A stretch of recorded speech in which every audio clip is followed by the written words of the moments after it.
আইনি ঝামেলা ও ঋণের চাপে দেশ ছাড়লেন হান্টার বাইডেন। আদালতের নথি অনুযায়ী চরম আর্থিক সংকটে থাকা হান্টার বর্তমানে দেশের বাইরে অবস্থান করছেন। ধারণা করা হচ্ছে তিনি স্ত্রীর দেশ দক্ষিণ আফ্রিকায় রয়েছেন।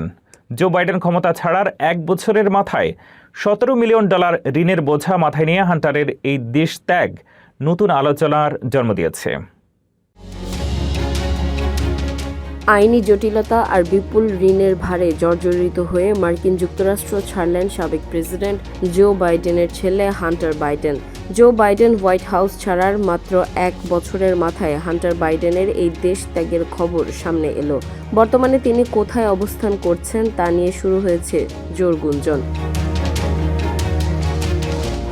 সম্প্রতি ওয়াশিংটন ডিসির একটি আদালতে হান্টার বাইডেনের আইনজীবী ব্যারি কোবার্ন এক নথিতে জানান, হান্টার বর্তমানে দেশের বাইরে বসবাস করছেন। বকেয়া আইনি ফি সংক্রান্ত একটি দেওয়ানি মামলায় এই তথ্য প্রকাশ করা হয়। নথিতে উল্লেখ করা হয়েছে, হান্টার বর্তমানে এতটাই আর্থিক সংকটে আছেন যে তিনি তার আইনজীবীদের ফি পর্যন্ত পরিশোধ করতে পারছেন না। 56 বছর বয়সী হান্টার বাইডেন গত বছর এক পডকাস্টে জানিয়েছিলেন তিনি দক্ষিণ আফ্রিকার কেপটাউনের প্রেমে পড়েছেন। তার স্ত্রী মেলিসা কোহেন বাইডেনও সেখানকার নাগরিক।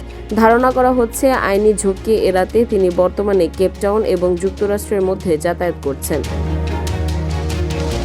হান্টারের বিরুদ্ধে ট্যাক্স ফাঁকি এবং অবৈধভাবে অস্ত্র রাখার মতো গুরুতর অভিযোগ রয়েছে। 2024 সালে তিনি এসব মামলায় দোষী সাব্যস্ত হয়েছিলেন।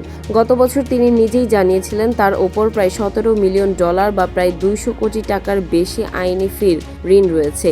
এমনকি মামলার নথিপত্র খোঁজার জন্য পেশাদার লোক নিয়োগের সামর্থ্য না থাকায় তিনি নিজেই নিজের ইমেইল হাতড়ে তথ্য বের করছেন বলে জানা গেছে। প্রেসিডেন্ট পদ ছাড়ার শেষ মুহূর্তে জো বাইডেন তার পরিবারের সদস্যদের ক্ষমা করে দিলেও হান্টারের পিছু ছাড়ছে না পাওনাদার ও আইনি জটিলতা। সাবেক এই ফার্স্ট সান এর ভবিষ্যৎ এখন কোন দিকে যায় সেটি এখন দেখার বিষয়।